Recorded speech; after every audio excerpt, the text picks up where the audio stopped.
ese grande. Ya estamos de regreso aquí en su programa. Tenemos la abandonado, la pajarita, yo la tengo ahí. Sí, estamos en el aire, doctor. Estamos en el aire. Hoy mismo. Estamos en el aire, doctor Olivo Rodríguez Huerta. Estamos en el aire, compartimos con el embajador de la República Dominicana ante el Reino de España. Buenos días, embajador, ¿cómo está usted? Con su corbatita le vemos. Como es costumbre mía, mis participaciones en Hoy Mismo, cuando estaba en Santo Domingo, ir con corbatín. Es una práctica que la asumí por admiración y cariño a mi amigo Geomar García, que a pesar de que en esa época él estaba en otro canal, ¿no? Y no en este canal de referencia como es el canal 9 de Colonización y de mi amigo Domingo Bermúdez. Muchas gracias, doctor. ¿Cómo está España, la madre patria? Bueno, la situación ya comienza a mejorar. Hay muchas expectativas de que Madrid finalmente pase a fase 1. Ya cerca del 70% del territorio español está en esa fase. Madrid y Barcelona habían quedado en fase 0, a pesar de que se le permitían determinadas excepciones que han empezado a ir dejando poco a poco abandonado, ¿no? esas calles desiertas. Aquí en Madrid ya comienza a verse un poco más de movilidad. ¿Cuál es la...? Adelante, Joan. Sí, perdón, don Luis. ¿Cuál es la situación, Olivo Rodríguez?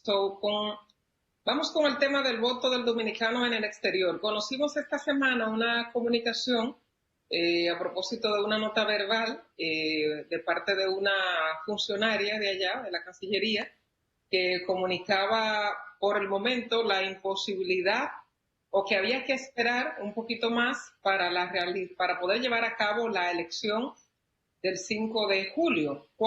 ¿Hay alguna actualización? ¿Usted ha conversado allá con algunas de las autoridades a ver cuál será la situación al 5 de julio?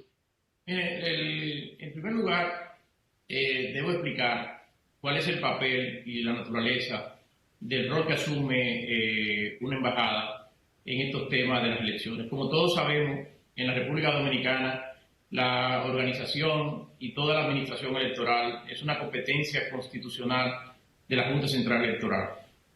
Está, en consecuencia, fuera de la órbita, ¿no?, de las actividades y de las actuaciones del Poder Ejecutivo. Obvio, como el Estado es un ente único, debe haber una colaboración y una coordinación entre todas sus instituciones. Y en el plano, sobre todo en el plano internacional, le corresponde a las embajadas la representación del Estado como instancia del Ministerio de Relaciones Exteriores. De manera que el papel que juega la embajada es servir de canal de comunicación entre las peticiones de cara a la organización de un proceso electoral que tiene fases en el exterior con las autoridades de ese país, en este caso con las autoridades del Reino de España. De cara a las elecciones del año 2020, esto es un proceso que viene incluso desde el año pasado.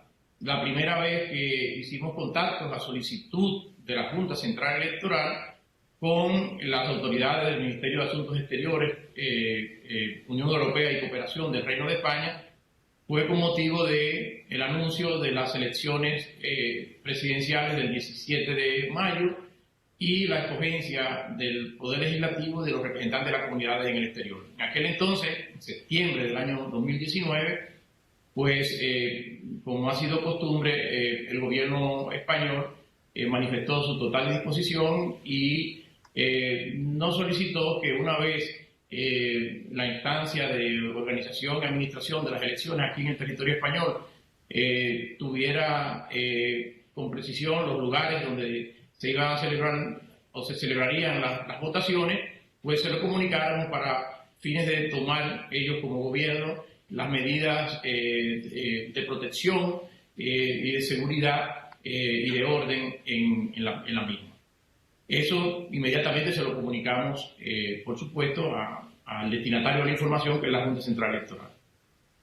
Posteriormente, con motivo de la proclama para las elecciones del 7 de mayo, pues comunicamos de nuevo a las autoridades españolas a solicitud de la Junta Central Electoral. En ese momento ya se encontraba el tema de el COVID-19. Inmediatamente la respuesta fue en el sentido de que todo iba a depender de cuáles fueran las condiciones sanitarias, etc. Comunicamos de nuevo eso también con el procedimiento ordinario a la Junta Central Electoral.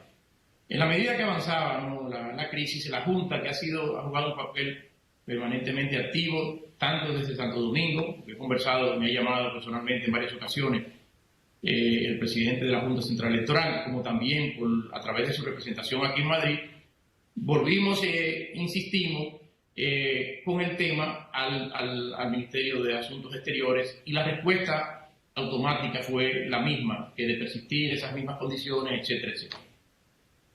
La última ocasión ha sido esta que se ha reflejado ahora en la prensa. La Junta, nuevamente, como se acerca ya todo el proceso y como esto implica una logística de organización, encarecidamente nos solicitó. Esta vez hicimos, no a través de meras notas verbales remitidas a través de los correos que han sido habilitados para esos fines, con motivo de la crisis, sino que contactamos directamente al secretario de Estado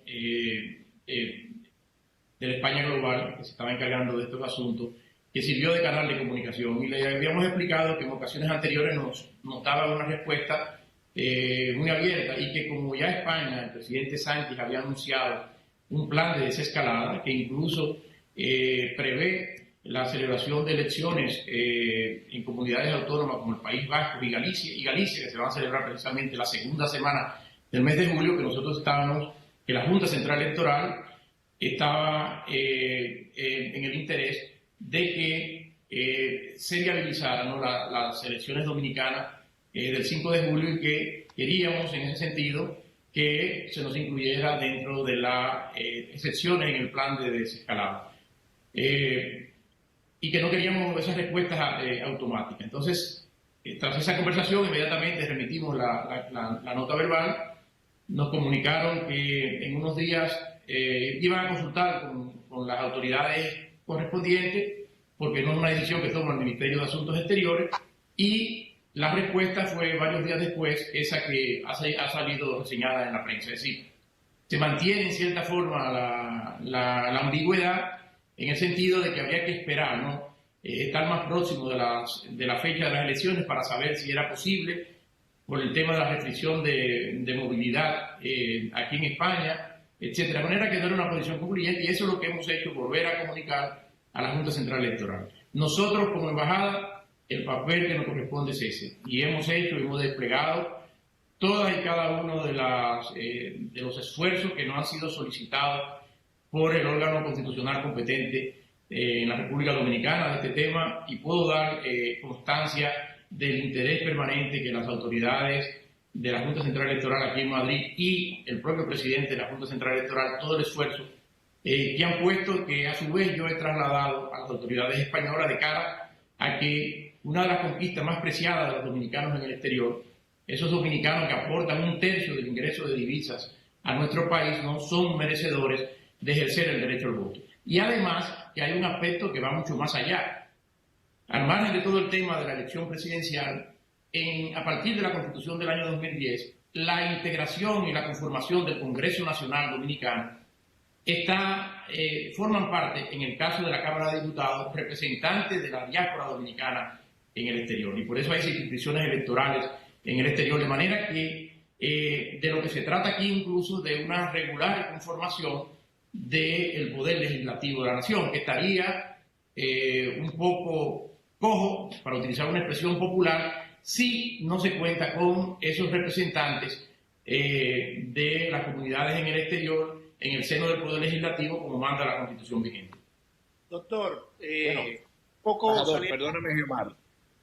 En términos generales, entonces, en la descripción que usted ha hecho es que dependiendo de las situaciones que usted ha previsto, se podrá votar, por lo menos en España. Mi deseo es que se puedan realizar las elecciones, pero vuelvo y les digo, queridos amigos, todo lo que nosotros como embajada hacemos son las peticiones que nos transmite la Junta Central Electoral.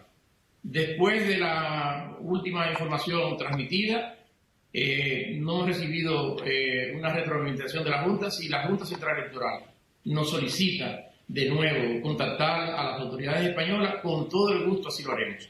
Hay un tema que es importante que la gente entienda. Al igual que sucede con otros países, aunque España formalmente no es un Estado federal, tiene unos altos niveles de descentralización que lo hacen muy parecido a los Estados federales con el tema de las comunidades autónomas. De manera que, por ejemplo, todo lo que toca a los recintos electorales, a los lugares donde se instalan los colegios electorales, es un tema que lo asignan los gobiernos locales, los ayuntamientos y en otros casos las propias comunidades autónomas. La Junta Central Electoral, desde el inicio, porque tenían meses o más de un año trabajando en este tema, habían hecho los contactos. Con motivo de la crisis del COVID-19, según nos informó la encargada de la Junta Central Electoral aquí en Madrid, en su circunscripción, que es la más amplia del voto de los dominicanos aquí en España,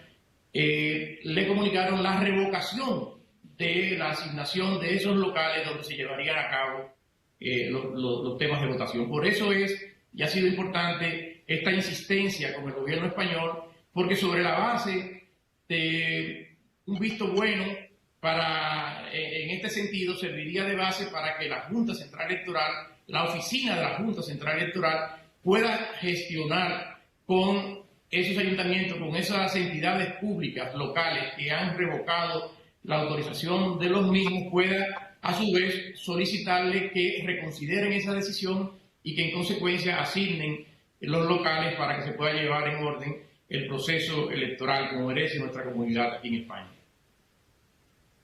Embajador, saliéndonos un poco de este tema, ha circulado la información de que el rey emérito Juan Carlos de España llegaría a República Dominicana a residir. ¿Tiene alguna información usted sobre esta versión que ha circulado? No tengo ninguna información. De lo único que sí puedo dar testimonio es del profundo cariño, del profundo afecto de Su Majestad el Rey Don Juan Carlos II por la República Dominicana. Es una persona que desde que asumió el trono en España, incluso con posterioridad a su abdicación, mantiene ese vínculo con nuestro país, visita permanente. De hecho, este año estuvo en la República Dominicana, todos los años acostumbra a visitar a nuestro país, de manera que además es una persona muy querida y muy estimada por el pueblo dominicano. Pero no tengo ninguna información y no hay contacto oficial en este sentido. Usted sabe el peso que tiene el turismo en la economía dominicana, y dentro de ese peso el mercado español es fundamental, tanto como inversión y como turistas que vienen. Usted, que está en el corazón de Madrid, ¿qué se ha proyectado? ¿Qué visualiza? ¿Tiene algunos datos, estadísticas, visión de lo que habrá de ocurrir el resto del año y en el futuro turismo, la República Dominicana, Europa, Madrid? Mira, España, sí, varias cosas. En primer lugar, si hay un sector terriblemente afectado aquí en España por esta crisis del COVID-19, es el turismo. Recuerden, España recibe cerca de 85 millones de turistas. Es un componente esencial, como pasa también con la República Dominicana, en la base de su economía. Es un turismo que no solamente tiene una gran movilidad, por esos cerca de 85 millones de extranjeros que la visitan, sino porque hay una gran movilidad dentro de todo el territorio español en lo que se denomina turismo interno. Ha sido severamente afectado. Desde el punto de vista dominicano, como tú señalas, el grueso de la inversión y de la infraestructura turística pertenece a las grandes cadenas hoteleras españolas. Las grandes cadenas hoteleras españolas tienen en el Caribe, y en eso juega un papel esencial la República Dominicana, una gran parte, ¿no?, de sus locaciones en materia turística. Pero la cantidad de turistas españoles como tal no es tan significativa. Yo creo que la apuesta ahora mismo de la República Dominicana de cara a la reactivación del turismo pasa por esa cantidad apreciable de turistas de América del Norte, sobre todo de Estados Unidos y de Canadá. Por eso es tan importante que en momentos como estos el Tribunal Constitucional pueda rápidamente decidir afirmativamente, ¿no?, la solicitud de control de constitucionalidad del convenio del PRECLINUS, ¿no?, que permitiría, facilitaría el desplazamiento de turistas estadounidenses hacia la República Dominicana sin mayores complicaciones en términos de carácter migratorio y aduanero. Esa es la clave. Yo creo que la apuesta ahora mismo y el inicio del proceso de recuperación del turismo dominicano pasa por contar con una facilidad de esa naturaleza, porque serán allí, y es allí donde está el mayor número y el mayor porcentaje del turismo para la República Dominicana, no solamente por términos de cercanía, sino también por un asunto histórico en el desarrollo de ese turismo. De manera que con la colaboración española de toda esta infraestructura, con ese turismo de Estados Unidos, podemos ir ganando espacio, ir el proceso de recuperación del turismo nuestro en lo que Europa, sobre todo lugares como España, como Italia, como Francia, como Alemania, como Rusia, que es tan importante, que ahora se ve también tan afectado en el contexto, ¿no?, de esta circulación del COVID-19, bueno, pueden enviar los turistas. La apuesta es Estados Unidos y la aprobación de este acuerdo del PRECLIN resulta clave, resulta fundamental para que la República Dominicana pueda contar con ingresos y pueda volver el turismo a su pujanza. Es algo que tenemos a la mano y que podemos lograrlo en corto tiempo. Embajador, usted está en un tránsito en la carrera en el servicio exterior, perdón. Usted es abogado, experto en derecho administrativo, el funcionamiento del Estado dominicano y cada una de sus partes e individuos con posiciones. Hay unas diferencias públicas entre el embajador de la República Dominicana recién designado en Suecia, que estuvo ante la Santa Sede en el Vaticano, Víctor Grimaldi. El Ministerio de Relaciones Exteriores emitió ayer un comunicado con aval del Departamento de Recursos Humanos diciendo que el embajador Grimaldi no ha recibido salario aún habiendo sido designado desde diciembre, porque no ha tomado posesión, no ha ido a la embajada en Suecia. El embajador Víctor Grimaldi anoche o en la madrugada, lo pude ver hoy, me envió un mensaje por WhatsApp diciendo que él no ha ido por unas situaciones del COVID, que no ha tenido la oportunidad, que hay unas dificultades. Abordan también, la Cancillería le dice que no es un diplomático de carrera, puesto que hay una nueva ley, pero él alega que en la Constitución se habla de la irretroactividad de las leyes para afectar negativamente a los individuos. Planteaba yo esta mañana que posiblemente este caso habría de ir o al Tribunal Superior Administrativo o posiblemente al Tribunal Constitucional para que defina esto, porque el ruido no es conveniente, digo yo, incluso para el manejo que está teniendo el gobierno por la crisis sanitaria. ¿Cuál es la opinión del abogado Olivo Rodríguez Huerta, conocedor en esta materia, sobre este asunto? Mira, no deja de lucir de ser un poco complicado para mí emitir una opinión en este sentido, sobre todo que ahora mismo ostento una representación diplomática. Lo que sí yo puedo decir es lo siguiente, y a mí me parece, y le hago un llamado a mi buen amigo Víctor Grimaldi, me parece que las posiciones públicas que él ha estado externando sobre el tema, e incluso las afirmaciones que ha hecho con motivo del triste fallecimiento de su madre, no se corresponden con la posición que debe asumir dentro de una administración jerarquizada un miembro del cuerpo diplomático. Me parece que sus palabras, sus expresiones han sido totalmente descortés, han sido una falta de respeto a la autoridad de la autoridad administrativa jerárquica superior en materia de relaciones exteriores. Me parece que él debe cesar ese tipo de cosas, y si simple y llanamente cuando uno no está de acuerdo o no se siente conforme en un determinado momento, en una determinada posición, pues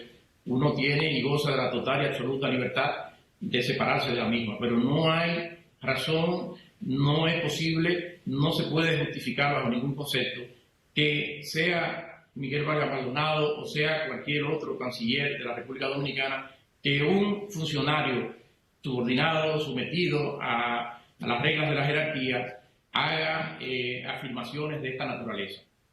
Con respecto al tema de la carrera, yo creo que ese es un tema que dará mucho que hablar. Yo prefiero reservar mi opinión, que tengo mi opinión. La mayor parte de mis colegas del servicio diplomático exterior la conocen y yo prefiero dejar eso ya para cuando yo concluya como embajador y vuelva a ser abogado. Ahí ya podré emitir una opinión jurídica al respecto. Gracias, embajador. Olivo Rodríguez Huerta, embajador de la República Dominicana en el Reino de España. Gracias, como siempre, por sus opiniones. Nos vamos a la pausa. Al regreso vamos a tener al grande Fernando Villalona, Fernandito, un gran amigo, un gran artista, un hombre que ha estado siempre para su país y lo ha estado ahora frente al COVID. Fue de los primeros en sacar su sentimiento de que soy dominicano. Vamos a la pausa y regresamos en breve. Gracias, embajador.